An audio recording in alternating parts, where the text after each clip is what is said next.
Yo, what is going on, guys? Welcome back to the Journey Podcast. Today, we're going to talk about the order in which you build your business. Now, when you're starting your business, you have to understand that likely you are going to be starting this business on your own.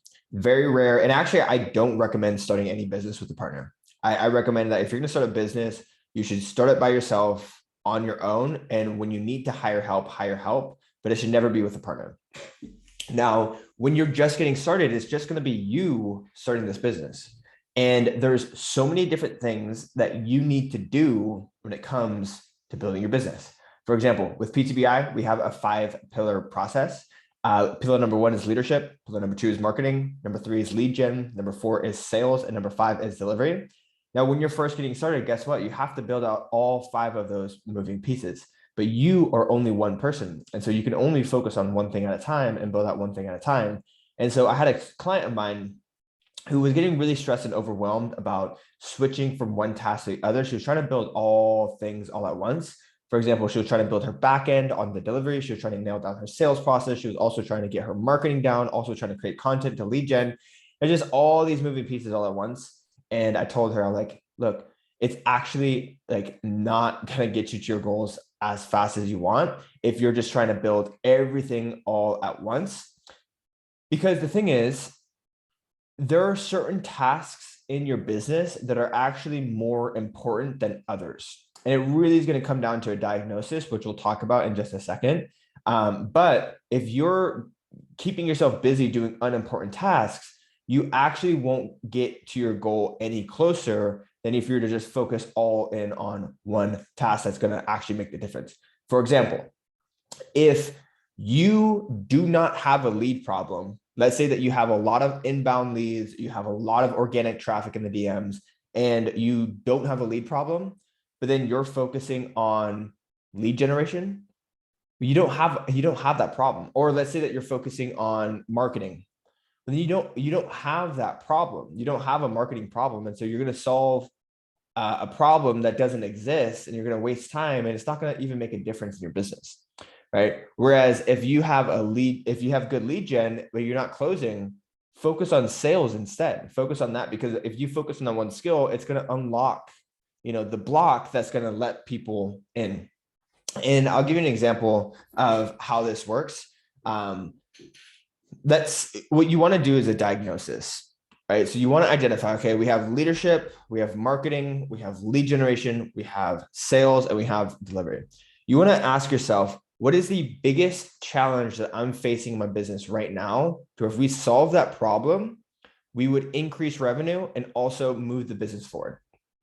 All right. So for this girl, she was talking to me, and she had so many leads trying to book calls. She was spending all of her time trying to figure out her ideal client. Said, no, don't waste your time trying to figure out your ideal client right now. That could be important later. But right now you have a sales problem, right? And so if you really focus on becoming a really good salesman for the next month, and you can close these clients, well, that is going to unlock so much for your business in new revenue, new clients, and just take your business to the next step. Then once you get really good at sales, once you go deep on that one problem, let's say that you have a delivery problem, you have a back end, clients aren't being fulfilled correctly. Well, then now you can focus on that and build out a scalable offer that can handle more clients.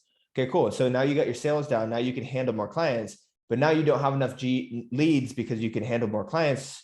So now you go over to lead gen, and you're like, really hammer down lead gen and generate more leads to take more sales calls and handle more clients. All right, cool. Now you're generating more leads. You got more sales. You got more clients.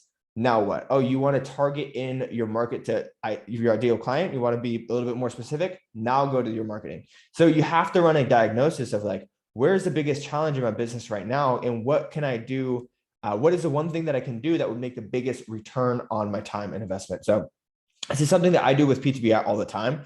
It's one of the roles as the CEO of my business to run strategy. So I'm running diagnostics. So like right now, we just hired new team members. So, well, actually, I'll take you through like kind of like a timeline of what it consisted of. For the minute there, I realized that my students weren't getting as much one-on-one support as I wanted them to. Were they getting one-on-one support? Absolutely. Were they getting as much one-on-one support as I wanted them to? No. Because why? Because I want to go above and beyond for my students. And so I realized, okay, what we need to do is hire some help. So we brought on a girl. Her name is Jada. She's freaking awesome. She's phenomenal. And she is like the account manager. So she's going to be, or support lead, we call it. So she's going to be reaching out to all of our students to make sure that they're doing okay. Right. Okay. Now we have, space to take on even more clients. Okay. Well, do we have enough calendar space on my sales calls? Like, can we take all the sales calls, that are coming in? Me personally, I was busy. My closer only had like a limited schedule. And so realized, oh, we need to hire another closer, right? So that way we could take more sales calls and bring in more people and handle more people. So we brought in another closer. Now, great. Now we have two people to take the sales calls. Now they're not busy all day, every day. And so they can handle more calls. So that way we can handle more people. Okay, cool. Now let's figure out how to generate more leads. So like, that's kind of the diagnosis that you want to run in your business, is like, where's the biggest bottleneck right now? How can I fix it, fix that bottleneck, and then work on the next one, instead of trying to do everything all at once? Just go deep on one thing at a time. And eventually your business is going to grow and evolve into this really big, awesome machine.